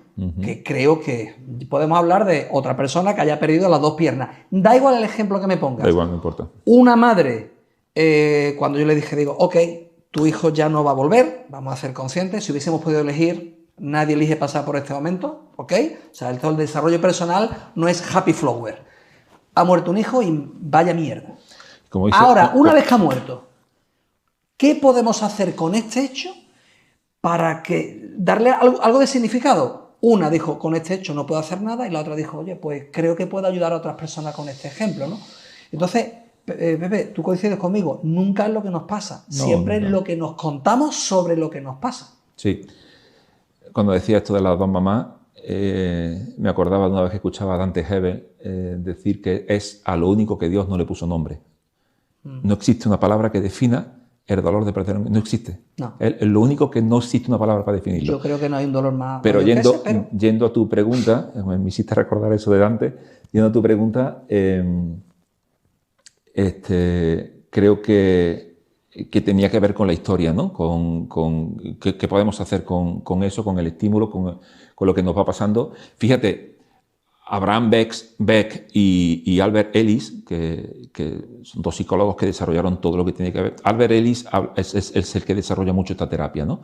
Este concepto, ¿no? de que las cosas que pasan no determinan cómo nos sentimos, sino todo el proceso mental, la historia, el significado que le damos a lo que nos pasa, ¿no? Pero no son los únicos, ¿no? Fue el que rompió un poquito toda la porque yo recuerdo el padre, como lo llaman, el padre de la psicología, ¿no? Freud, él hablaba de que lo que nos pasa en nuestra infancia y es lo que define lo que somos, y luego llegaron estos nuevos psicólogos y dijeron, no, perdona, no es lo que nos pasa, sino lo que hacemos con lo que nos pasa, lo que nos contamos, todo el proceso mental. Lamentablemente hemos escuchado, o hay gente que ha escuchado demasiado a Freud. Totalmente. Como dice un buen amigo mío, a Simon Fraude. Fraude, qué bueno. La escucha demasiada gente, pero creo que hay otra gente mucho más maravillosa que trajeron cosas hermosas, desde Carl Jung, gente que trajo cosas muy hermosas a todo esto. Pero al final tampoco trajeron nada, porque toda la teoría Esto viene de los filósofos griegos. Pero eso es estoicismo puro. Estoicismo puro. Marco Aurelio, es mi paisano Séneca, es Epicteto, es toda esa filosofía de qué importa el aire, las velas, o sea, al final es todo eso, ¿no? Traernos la vida a elegir la historia, porque la historia que elijo contarme es la que va a determinar mi mundo emocional, y mi mundo emocional determina mi bioquímica, mis hábitos, mi todo, y nos podemos hacer cargo, como tú bien dices en tu libro, Elige tu destino. ¿Por qué? Porque lo puedes elegir. Obvio que hay cosas que no están en nuestras manos, de cajón, ¿no? Yo no soy esa clase de coach, y ya nos conocemos, que te diga que todo en la vida se puede conseguir. No, creo que eso es un mal mensaje también, muy manío ahí fuera. Pero, y muchas veces los culpables somos nosotros mismos, ¿no? De haber manido mensajes como este que tú decías. Quizá de tanto decir que no es lo que nos pasa, sino lo que hacemos con lo que nos pasa, está manido. Vale, a ver si a base de repetición integramos los conceptos. No le prestamos atención. O no le prestamos atención, efectivamente. Porque el concepto es 100% verdad, lo suscribo, mataría por él, es el concepto. Pero yo creo que hay que bajar la tierra, hay que poner ejemplos concretos. Claro. Como ese que te he dicho de las madres. Yo he visto una persona que ha perdido las dos piernas, y ¿por qué uno se tira en un sofá llorando y el otro dice, no, atleta paralímpico? Claro. Entonces, nunca es el hecho. Son historias. Por muy duro que sea. Son historias. Es la historia que nos contamos sobre el hecho. ¿Qué te contaste tú en aquellos momentos que vivimos que parecía... ¿Estamos en 2023, Pepe?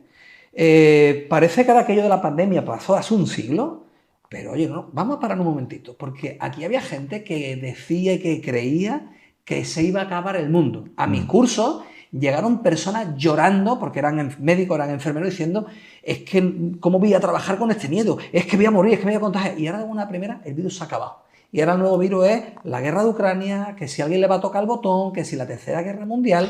Pero cuando llegan esos momentos, ¿qué te cuentas tú? Es el poder. Bueno, ahí trato de... Mira, yo pisamos un terreno panganoso, ¿eh? Pero me he hecho al barro contigo sin miedo. Vamos a enfangarnos, venga. Me he hecho el miedo al barro contigo sin miedo. Yo de entrada, cuando hay un discurso oficial, no me lo trago nunca. Alguien, más listo que yo, dijo hace mucho tiempo que cuando todo el mundo piensa lo mismo, no hay nadie pensando. Qué bueno. Entonces yo suelo poner el interrogante a todo en la vida. Creo que a la vida hay que quitarle signos de admiración y hay que ponerle interrogantes. Estas grandes afirmaciones que tenemos de las cosas son así. Quítame la admiración y ponme un interrogante. Esto no se puede. Quítale la admiración y ponle un interrogante. Vive con una interrogante en la mano. Entonces, porque este es el inicio del pensamiento crítico. La forma de hacer guerra del siglo XXI es eliminar tu capacidad de tener pensamiento crítico y que te puedas creer cualquier cosa. Si yo te repito suficientes veces que si una lagartija te mira, se te cae el pelo y que la forma de que te cuides es que te cuelga un plátano en la oreja, te juro por lo más grande que la gente terminará con un plátano en la oreja. Es más, te dirán que si tú no te lo cuelgas, se me cae el pelo a mí. Pero así somos, de ingenuos, ¿no? Entonces, cuando yo veo todas estas cosas que están sucediendo, no estoy negando lo que está sucediendo. Digo, por si alguien te está negando lo que está sucediendo. No, lo que quiero es darle la dimensión correcta a las cosas. Hay que darle la dimensión correcta a las cosas. Y hay que saber cuál es la intención que está detrás de todo esto, ¿no? Que evidentemente no es cuidarte. Desde un medio de comunicación, lo digo y lo digo con vehemencia, no tengo ningún temor en eso, no hay ningún medio de comunicación en el planeta que yo conozca que tenga como intención tu salud espiritual y tu salud emocional. En su declaración de propósito no existe, o sea, es vender a costa de lo que sea, aparte de que van a vender aquello que le dicen que tienen que vender porque todos están financiados. No existen medios de comunicación, existen medios de propaganda. A partir de aquí hay que escalar un poquito más alto, ¿no? Y no estoy en plan conspiranoide, estoy en plan tratando de mirar el mundo desde un aspecto mucho más macro para entender lo que yo puedo hacer desde lo micro. Creo que cuando llega a cualquier cosa así uno tiene que tener la precaución que nos trae el miedo / sensatez y no la irracionalidad que nos trae el miedo que te posee. Por eso escribí ese libro, ¿no? de la fuerza del coraje, de decir que está buenísimo, está buenísimo. Cualquiera que haya perdido un familiar dirá, este está como una cabra. Todos hemos perdido seres queridos en situaciones muy complejas, en lo que sea, da igual lo que sea. El asunto es cuando de verdad hay en todo eso, ¿no? Porque al final yo llevo 2 años diciendo que si a esta altura no sabemos quién mató a Kennedy, no nos vamos a enterar de lo que está pasando ahora. O sea, no te quepa esto la menor duda, estamos en otra liga, jugamos en una liga muy distinta a la liga de quien pone las normas de cómo se juega, pero creo que uno tiene que, a pesar de los tiempos que vivimos, que nos han tocado tiempos realmente buenos, o sea, uno dice, ¿son tiempos convulsos? Son tiempos convulsos. Hablábamos de un mundo buca durante varias décadas y ahora ya hablamos de un mundo Bani, o sea, ya ni siquiera buca, a la leche, o sea, ahora es un mundo que ya no es lineal, cara circular y nos metemos en unos rollos. Entonces, bueno, frena, tío, frena, y en medio de estas circunstancias elige una historia. Pero Víctor Frank lo decía en su libro El hombre en busca de sentido. O sea, me podrás haber matado a los familiares y me tienes en un campo de exterminio, pero yo elijo la historia. O sea, ¿y cómo se puede escribir un libro de felicidad y de psicología positiva en medio de un campo de exterminio donde la posibilidad de estar vivo al día era un 50%? Yo cuando en ese libro describía la sopa, claro, la sopa era agua sucia. Y en algunos casos con una cabeza de pescado. Eso era. Pero para él no. Para él era, esto es mi alimento, cómo voy a salir de aquí. Bueno, es lo que estamos hablando. Tenemos un montón de ejemplos. Y no es fácil contarse una historia. No, lo fácil es lo otro. ¿Has estado en Auschwitz? No. Bueno, es algo que te recomiendo que hagas, ¿no? Así te Yo ya tengo varios amigos que me han dicho, mira, sabes que yo soy muy sensible, y Belén aún más que yo, a las energías. Yo estuve en Turquía y entré en un palacio en la sala de las ablaciones, donde se le cortaba el prepucio a los niños. Y yo era como si me hubiesen puesto una losa en los hombros. Era, hostia, que hay aquí, que hay aquí. Sí. Y luego me enteré de lo que era. Yo creo que voy a Auschwitz y por lo que me ha contado la gente que ha ido... Vas a llorar, yo me pasé un mogollón de rato llorando. Porque la energía se mantiene. Está ahí, no soy un pájaro cantar, o sea, te digo para que te hagas una idea, ¿no? Y está en medio de un espacio abierto. Pero, sobre todo, yo siempre digo que cuando tú ves Auschwitz en color, te cambia la vida. Porque estamos acostumbrados a verlo en blanco y negro. Y el blanco y negro estamos asociados al cine cómico. Es como que ves la realidad, ¿no? Pero claro, ves la realidad, ves la parte del paredón de fusilamiento con los huecos de la... Y te pones, me pasa como a ti, ¿no? Trato de meterme también mucho en ese... Los arañazos en las paredes. Y te pones... Yo soy de los que me puse en el paredón y miré, ¿no? Y miraba los árboles y decía, esto es lo último que vieron mucha gente aquí antes de recibir un disparo, ¿no? O eso, las cámaras de gas, o los crematorios. Pero aún así, ser capaz de reconstruir una historia diferente en tu cabeza... O sea, en aquel momento que estuviste allí, ¿Te acordaste de Víctor Sí, Franklin sí, claro, y del de libro? Víctor Y dijiste, Frank. Y ¿cómo además en medio de esto? Me leí varios libros de Audi antes de ir, quería vivir aquello a tope, sí, sí.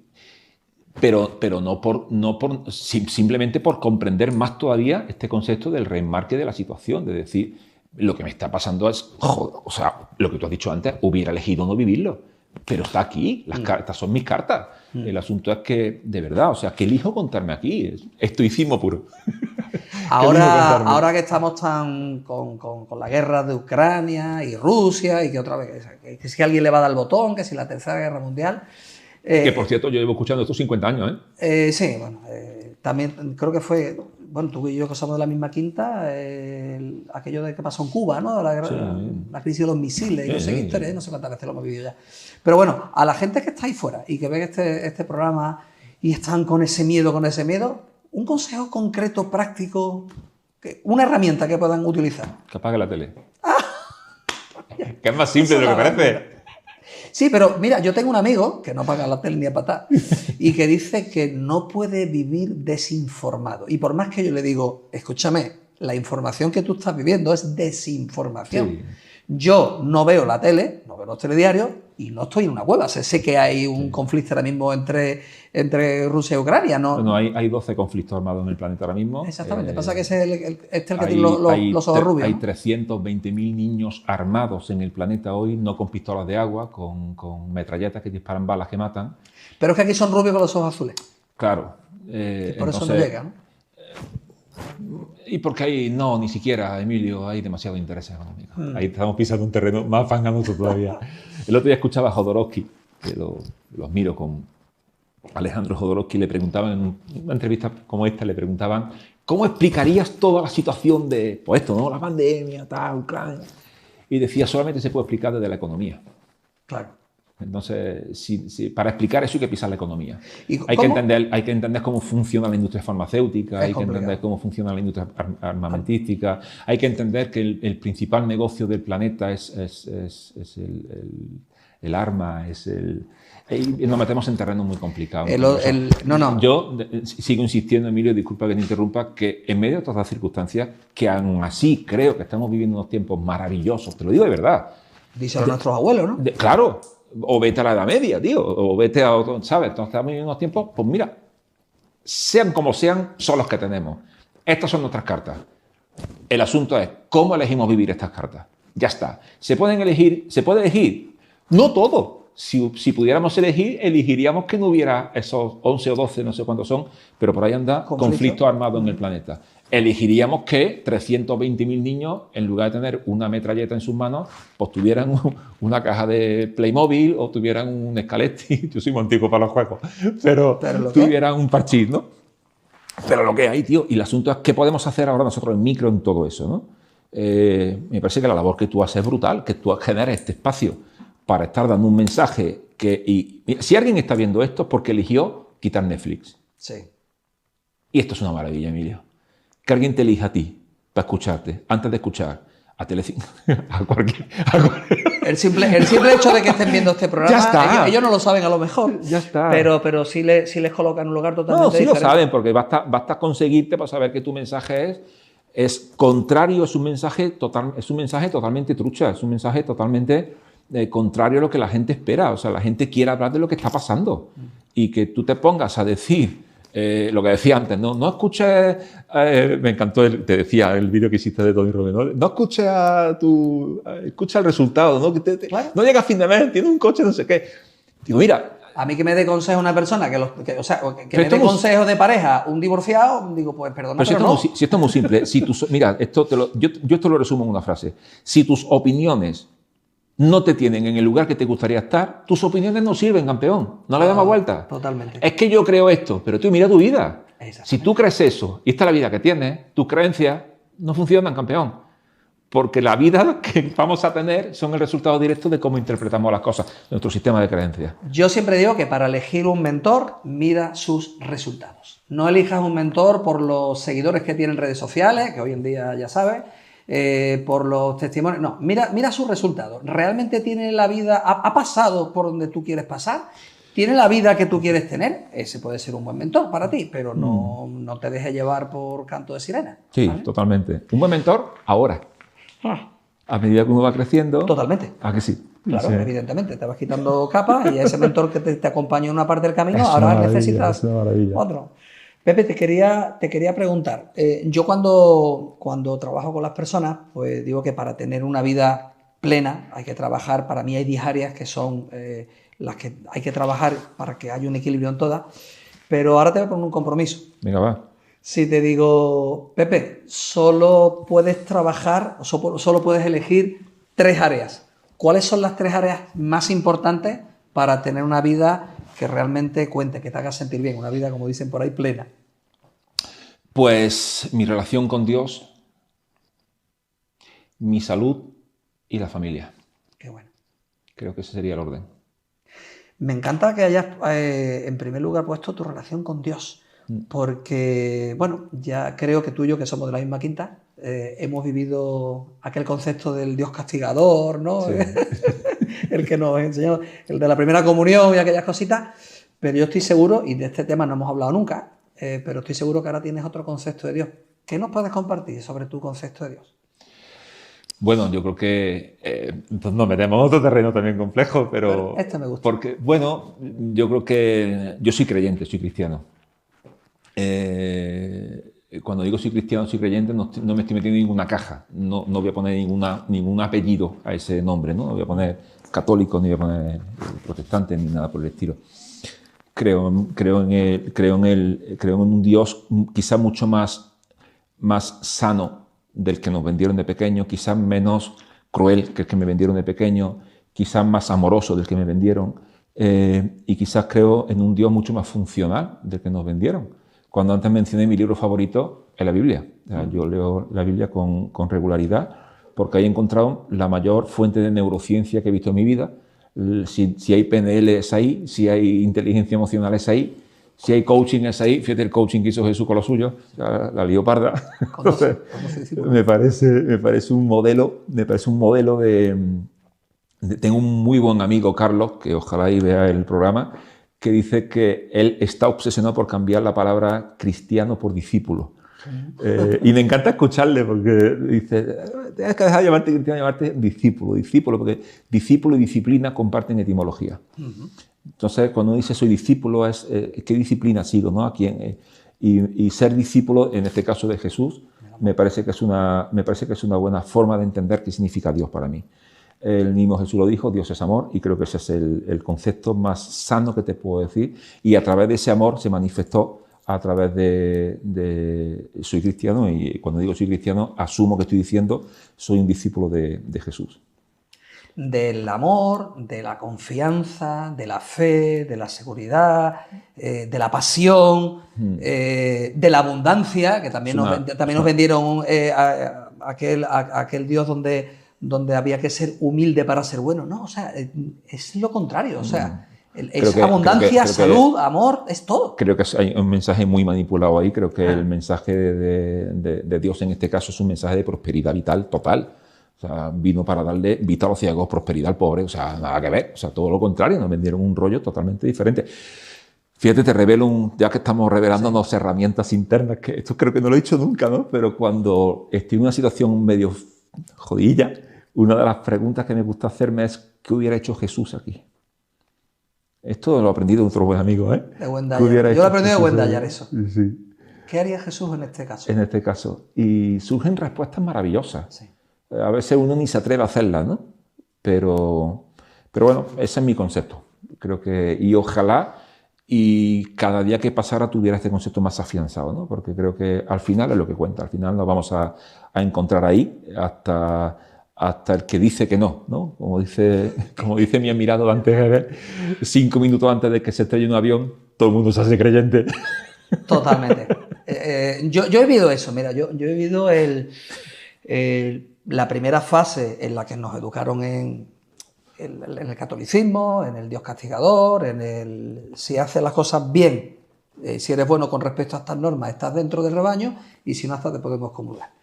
Luego, cuando diagnosticaron a mi hija con autismo, pues yo miré para arriba y yo me cagué en todo el santoral. Y ahí tuve una crisis de fe y lo mandé todo a la mierda. O sea, yo no quería saber nada del de arriba. Luego, cuando viví este camino bueno, primero aprendí a dominar la vocecita y la mente, y luego como que me falta algo, y empecé a buscar otro concepto de Dios, ¿no? Y yo comparto que da igual si es cristiano, musulmán, da igual la religión que procese, al final todos coinciden en lo mismo. Es abundancia, es salud, es confianza, es no pensar mal del prójimo, es no querer hacerle daño al prójimo, es vivir en tu mejor expresión, es todo lo que puedas conseguir, pero en todos los niveles. Entonces, joder, si está ahí. Pero además te leas el libro que te leas, tú has dicho la Biblia, pero léete el Corán. Si es que te está diciendo exactamente lo mismo. Y dejar de pensar en el de arriba para pensar en el de adentro. Sí, totalmente. Quizá otro de los grandes errores que es el de arriba. No es el de arriba, es el de adentro. Está ahí. Sí, yo siempre digo, Wendayer ponía un ejemplo, ¿no? Si yo te doy un trozo de tarta de manzana y te digo, ¿esto qué es? Tarta de manzana. ¿Y tú cómo lo sabes? Pues porque viene de ahí. Viene de una tarta de manzana, esto es un trozo, ¿no? ¿Nosotros dónde venimos? Tal cual. Somos imagen y semejanza de. Yo ahí comparto tu opinión, comparto tu creencia. Para mí es una creencia positiva. Están las creencias negativas y las positivas. Vamos a hablar de creencias y ya acabamos, ¿no? Porque es otro concepto. Te has dejado un temilla suave para el final, ¿no? Muy utilizado en coaching, ¿no? Las creencias negativas. ¿Cómo trabajas tú las creencias cuando alguien... Bueno, ¿y qué creencias negativas te sueles encontrar más a menudo en las personas que te piden ayuda? Bueno, entendiendo creencias negativas como aquellas que nos imposibilitan a ser tú mismo, ¿no? A desarrollar tu potencial, encontrar tu propósito, todo eso, ¿no? Porque la creencia en sí misma no es ni positiva ni negativa, ¿no? Me potencia a mí, me ayuda esta creencia, ¿no? Una creencia que para mí puede ser potente, para otro no. Pero es obvio que hay varias creencias que... ¿Las que más te encuentras? ¿Las que más te encuentras que frenan a las personas? La que más me encuentro es... Es raro esto que te voy a decir. Es la creencia de que las cosas son así. Y ahora ábreme esto a distintas cosas, ¿no? Al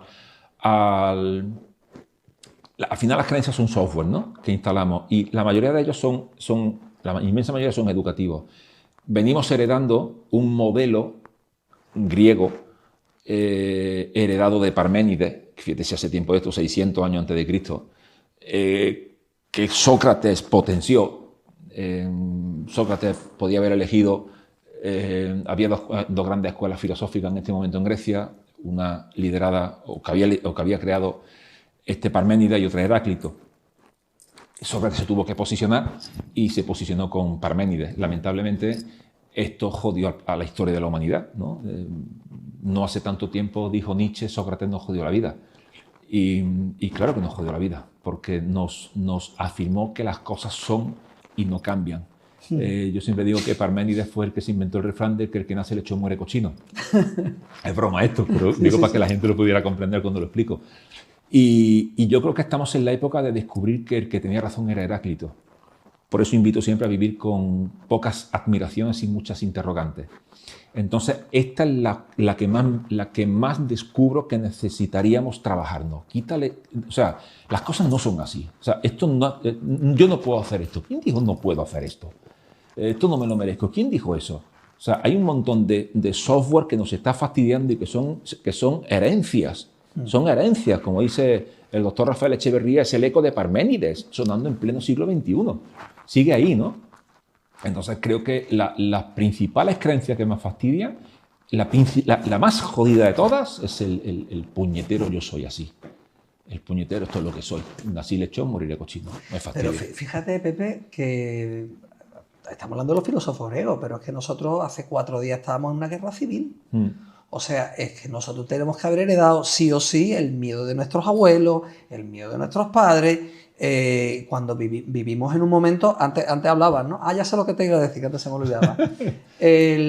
Los momentos que estamos viviendo. O sea, yo estoy seguro que con todos los problemas y los retos diarios, mi abuelo ahora mismo levanta la cabeza y dice, mi nieto es millonario.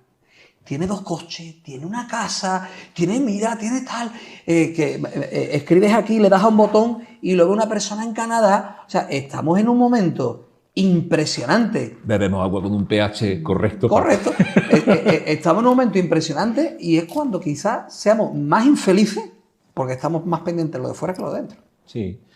un amigo mío de Villa del Río escribió un libro hace tiempo en honor a su padre y me pidió que le ayudara a presentárselo. Él escribió, pero me vio y me dijo, ¿me ayuda a presentar el libro? No supe decirle que no, además me apeteció decirle que sí y me regaló el libro, lo leí y era la historia de su padre, hacía no sé cuántos años del fallecimiento de su papá. Bueno, por hacerte el cuento corto, era un señor emprendedor en una época antes de la guerra, durante y posterior a la guerra.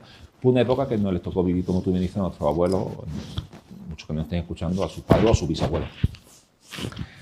Pero no sabía cómo empezar aquello y lo empecé con 5 preguntas. Digo, se llenó el salón de actos de su pueblo y pues, 200 y pico personas. Dijo, pues, ¿cómo empiezo esto? Y se me ocurrió empezar con 5 preguntas, ¿no? Y tiene que ver mucho con lo que tú acabas de decir, de si tu abuelo levantara la cabeza. La primera pregunta era, ¿quién va a dormir esta noche en un colchón? Entonces levantó la mano todo el mundo. Digo, bromeé con aquello de que para los chicos el sofá cuenta, pero bueno, no hace falta que sea un colchón mágico de estos que curan, un colchón. La segunda pregunta fue, ¿quién come más de 2 veces al día? Y si comen menos, que sea por elección, está en ayuno intermitente o cualquier cosa, lo que fuera. Vale, la mayoría levantaron la mano. Todos levantaron la mano realmente. No la mayoría, todos. La tercera pregunta fue, ¿quién tiene en su casa una cosa metálica que si la giras o la mueves una palanca sale agua? Todos levantaron su mano. La cuarta pregunta fue, ¿quién tiene en su casa algún tipo de electrodoméstico? El que sea. Un exprimidor de naranja, una batidora, una lavadora, lo que sea. Y la quinta y última pregunta fue, ¿quién tiene acceso rápido, si hoy te doliera la cabeza, a un analgésico? Acceso rápido es que en menos de 2 o 3 horas tuvieras un paracetamol en tu mano o lo que fuera. Todos levantaron su mano. Le volví a pedir que levantaran la mano los que habían levantado la mano las 5 veces a las 5 preguntas, ¿no? Todos levantaron su mano. La siguiente fue un felicidades. Si levantaste la mano las 5 veces, formas parte del 2% de la población mundial. Qué bueno. Solamente 2 de cada 100 personas pueden responder sí a estas 5 preguntas. Así que sí, si tu abuelo levanta la cabeza, eres un puñetero multimillonario. Joder, qué bueno. Y eso nos hace perder el derecho a la queja. Lo siento, pero lo hemos perdido. No nos damos cuenta. Yo he tenido la enorme fortuna de estar 42 días en África sin un duro. Qué maravilla, qué experiencia. Sí, y si puedo, es lo que me gustaría regalarle a mis hijos. 40, 50 días en África sin un duro, para que tú empieces a valorar realmente lo que tenemos aquí y no nos damos cuenta. O sea, yo he estado en hogares de negritos, que eran nuestros porteadores. Yo fui a hacer montaña, fui a hacer alpinismo, ¿no? Nuestros porteadores y ellos no tienen, o sea, para ellos tener 4 paredes con un techo de chapa, sin ningún tipo de habitación, sin cuarto de baño, un agujero en el centro donde hacían de comer, ¿no? ¿Cuándo te duchas? Cuando llueve. ¿Cuándo comes? Cuando hay comida. Hay veces que comen una vez en semana. Ah. Y veces que menos. O sea, yo he visto cosas que... Pero eso hace 4 días, no hace tanto, Sí. ¿no? Entonces, perdemos la perspectiva. Perdemos la perspectiva. Y yo creo que esas 5 preguntas y ese decirle enhorabuena, formas parte del 2%, le hace a las personas reflexionar de lo agradecido que podríamos estar. Sí. Y fíjate si pudiéramos estar viviendo a gusto, en paz, agradecidos. Y creo que esta es la función que haces de forma maravillosa, llevar un mensaje real, porque el resto es una gran mentira. Sí. Tú decías, si tu abuelo levanta la cabeza. Yo esto lo he reflexionado 1000 veces, pero no tanto por la fortuna que tenemos de tener respuesta a estas 5 preguntas, sino simplemente de volver a rescatar qué pena le daría a mi abuelo en darse cuenta que estamos rescatando de vuelta el odio que les metió en guerra. Es verdad. Me da una vergüenza inmensa. Sí. La gran pregunta es ¿para qué sirvió aquello? Obvio que para nada, ninguna guerra sirve para nada, pero que hoy haya gente deseando remover la mierda que llevó a España a pelearse, Sacándole crédito a aquello. Sacándole crédito político a esas historias, me parece que es una vergüenza. Algún día pagarán esta sinvergoncería, porque para mí no tiene otra expresión. Sí, sí. No me estoy posicionando, o sea, porque No, para sí, mí da son, igual, porque para mí son todo, como dicen en Venezuela, son correas sacadas del mismo cuero. Exactamente. O sea que no hay, es un sistema podrido, un sistema corrupto, y ojalá algún día surjan miles de personas más como tú, de verdad te lo digo en serio, todos esos embajadores que quieren seguir haciendo, porque el mundo necesita gente con un mensaje totalmente no positivista, sino real. real. Y una de las herramientas concretas que digo, el problema de estas herramientas es que son gratis. Siempre digo lo mismo. El problema es que son gratis. Claro. La tienes tan a mano que no la utilizas. O sea, la gratitud consciente. Cada noche antes de acostarte escribe 3 cosas por las que estás agradecido. Cada mañana. ¿Y qué agradezco? ¿Qué agradeces? El que le deja un botón y se encienda la luz, el que le tires a la palanquita y te salga agua, el que tengas un acceso, como tú has dicho, a un médico, el que tengas un colchón. ¿Te parece poco? 2 manos, riñones, como le decías tú a tu madre, ¿no? Sí, como dice mi amiga Cristina López, ¿no? Dice, amanece, agradece, es simple, ¿no? O sea, ¿trabajas la gratitud de manera consciente y diaria? Sí. Creo el último capítulo de mi libro es Ser agradecido. Es otra forma de trabajar el miedo. De hecho, es el último capítulo, se cierra con ser agradecido. Que la gratitud aleja el miedo, aleja el estrés. Te hace enfocarte en lo que tienes y no en lo que te falta. Te hace enfocarte en lo bueno y no en lo negativo. Que sí, que todos tenemos en nuestra vida algunos pequeños escalones, ¿no? Pero... Y es un lenguaje de fe realmente, ¿eh? Sí. El agradecimiento es un lenguaje de fe. El pedir para que pase es un lenguaje de esperanza. Sí. Que nos enseñó la religión. Reza para que te pase. No, agradezco porque pasó. Exacto. Es otro lenguaje, es otro rollo. Y entramos en Greg Braden y nos empezamos a la hora de rezar. Qué maravilla. Bueno, Pepe, ¿qué te sientes? Que ha sido un placer. Antes de darte una sorpresita, me gustaría que miraras a esa cámara y le dieras, no sé, pues una despedida, unas palabras, un consejo, lo que quieras darle. La cámara es tuya. Híjole, que de repente digan que da un consejo cuando me paso la vida diciendo que no le des consejo a la gente, es muy complicado esto. Pero un consejo que te enchufe a sus redes sociales. A sus redes sociales, que hacen unos vídeos espectaculares. Lo digo en serio, hay que desconectarse de la fuente de manipulación y conectarse a la fuente de inspiración. Este es el gran consejo. Y que sueñes a lo loco. Que sueñes a lo loco. Que como dice el título del libro de Emilio, elige tu destino. Que lo podamos elegir con nuestra forma de pensar, con sueños inmensos, que el sueño que tengas sea más grande que el miedo que tienes, y que esta vida, que al final es corta, esto es un chasquido que desaparece en nada, en un segundo, seamos capaces de redimirlo al máximo y poco más. Poco más. Pues yo te tengo, la sorpresa que te tengo son 3. Ahí va. Bueno, una por supuesto regalarte mi libro dedicado. Wow, muchas gracias. Y una dedicatoria que siempre la escribo por la mañana antes de que venga el invitado. Muchas gracias. Y en este caso, pues te he puesto ahí que para mí eres mi regalo de Reyes. Qué grande, qué bonito. el haberte conocido. Qué honor, tío. Lo segundo es que, bueno, que no te vayas a quedar con la gana de la taza y te llevas una taza igual en la con la que estás bebiendo, qué maravilla. Para que por la mañana con el desayuno te acuerdes de mí. El cambio está en ti, qué maravilla, qué frase con tu logotipo, súper. Y para mí esto es muy importante, Pepe, porque esta pulsera solo la tienen mis embajadores, mi staff. A mí me verás con relojes, con otras pulseras que las hace mi mujer, que le encanta hacer pulseras. Pero para mí no es un eslogan, es algo muy, muy personal. Y es que servir es mi pasión. Y tú, antes hemos estado hablando de una persona que fue capaz de enseñarnos la diferencia entre servicio y servilismo. Para mí Jesús sirvió, pero sirvió desde un lugar muy correcto, muy bonito. Cuando servimos estamos ayudando a otro ser humano y estamos en nuestra esencia, y a mí me encantaría que si te apetece pues por Dios, formara parte de tu colección, de hecho, mi pasión. De hecho, mira, vamos a hacer un canje. Hacer un intercambio, fantástico. Sí, esta es un sueño que siempre tuve por un país sin queja. ¿Por un país sin queja?